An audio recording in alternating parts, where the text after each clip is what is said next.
আসসালামু আলাইকুম। বেশ কিছুদিন আগে আমি কিভাবে মাত্র 3 মিনিটে একজন মানুষ পুরো পদ্মার চরটি এক্সপ্লোর করতে পারে সেই বিষয় সম্পর্কে একটা ভিডিও দিয়েছিলাম। ভিডিওতে আমি সেইখানকার অবস্থানকৃত মানুষের কর্মকাণ্ড, চলাচল এবং তাদের থাকা খাওয়ার বাস্তব চিত্রের পাশাপাশি আমি দেখিয়েছিলাম বিভিন্ন প্রকার ফসল এবং তাদের গুণগত মান। সেই ভিডিওর অল্প কিছুদিন পরে আমি পূর্ববর্তী যেসব ফসলগুলো দেখিয়েছিলাম তার প্রপার যত্ন নিয়েছিলাম এবং যত্ন নেওয়ার ভিডিও আমি আপনাদের মাঝে দিয়েছিলাম, যেখানে আমি কিভাবে যে কোনো ফসল আগাছা পরিষ্কার, সার এবং কীটনাশক দিয়ে আমরা ফসলটাকে পুরোপুরি যত্ন করে তুলেছিলাম। এবং আমি আপনাকে দেখাবো যে পূর্ববর্তী দুটা ভিডিওর সমন্বয়ে এবং প্রপার যত্নের ফলে একটা ফসল কতটুকু হয়েছে এবং কত বড় হয়েছে এবং কী পরিমাণ বৃদ্ধি পেয়েছে সেই সম্পর্কে আমি আপনাদের দেখাবো। তো আজকে আমি আপনাদের দেখাতে চলেছি সেই ফসলগুলোর এখনকার বর্তমান অবস্থা, সাথে পুরো পদ্মা চরের বর্তমান অবস্থা আমি আপনাদের দেখাবো।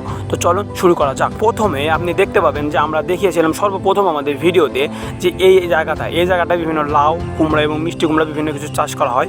সেগুলো তখন ছোট ছিল, কিন্তু এখন প্রায় মাসখানিক পর পর্যায়ক্রমে সে ফসলটি এখন অনেক ভালো হয়েছে এবং এই ফসলটির গুণগত মান উন্নত। তার কিছু দূর যেতে আমি চলে গেলাম আমাদের দুধ কামনের ভুঁয়ে। তো আপনি বিষয়টা লক্ষ্য করলে দেখবেন 1 মাস পূর্বে দুধ কামন এবং এখনকার দুধ কামনের কতটুকু পার্থক্য। প্রত্যেকটা দুধ কামনে অলরেডি পুরোপুরিভাবেই ফসল উৎপন্ন হওয়া শুরু হয়েছে এবং দুধ কামনগুলো পরিপক্ক হতে অল্প কিছুদিন সময় লাগবে। অল্প কিছুদিনের মধ্যেই পুরো দুধ কামনটি পরিপক্ক হয়ে যাবে। এবং আপনি মানেন বা না মানেন, বর্তমান সময়টা কিন্তু একদমই ক্রুশিয়াল সময়, যে সময়ে প্রপারভাবে একটা ফসল উৎপন্ন হয়। তো এরপরে আমরা চলে গেলাম আমাদের পাটের জমিতে। যাওয়ার পর দেখছেন হাঁটু পরিমাণ পাট ছিল, সে পাটগুলো এখন আমাদের মাথা ছাপিয়ে গিয়েছে এবং প্রত্যেকটি পাটেরই আসলে গুণগত মান ভালো হয়েছে। যেহেতু এই সময়টাই আমাদের উৎপন্নকারী মেন সময় এবং এই সময়ের ফসল দেখে আমরা বুঝতে পারি যে আদৌ ভবিষ্যতের ফসলটা কতটুকু আমাদের লাভবান করবে। তো এই ফসল দেখে মূলত আশা করা যাচ্ছে যদি বাজার ঠিক থাকে এবং উৎপাদন ভালোভাবে হয় তাহলে আমাদের এই সমস্যা আর পড়তে হবে না আশা করি। তো বেশ কিছুক্ষণ পরে আমি আমাদের চলে গেলাম যেই সব থেকে ক্রুশিয়াল ব্যাপারটা, ধনচার জমি। অর্থাৎ এই ধনচাগুলো আমাদের একদম পা বরাবর ছিল, অর্থাৎ একদম 3 থেকে 4 ইঞ্চি বা 5 ইঞ্চি ছিল সেই ধনচার এখন দেখেন কত বড় হয়েছে এবং এগুলো প্রায় আমাদের বুক পর্যন্ত হয়ে গিয়েছে। আশা করি আর 10 থেকে 15 দিনের মধ্যে সেগুলো পুরোপুরিভাবেই আমাদের আরও উঁচুতে চলে যাবে এবং যেখান থেকে আমরা প্রপারলি ভালোভাবে পুরো ধনচাটা উৎপন্ন করতে সম্ভব হবো। তো এই 3টা জিনিসই আমি মূলত সেই সময় দেখিয়েছিলাম। আরও একটা আছে কলার বাগান, এবং এই কলার বাগানের তেমন কোনো বর্ধনশীল প্রক্রিয়া নেই বা বর্ধন হবে এমন কোনো কিছু আশা করছি না, কারণ এটা এখন আমাদের কলার কান ধরার সময়, কলাগুলো কান ধরার পরেই নিচে নেমে যাবে। তো সব শেষে আমি আপনাদের দেখাবো যে বিষয়টা, সেটা হচ্ছে এইখানকার মানুষের জীবনচিত্র।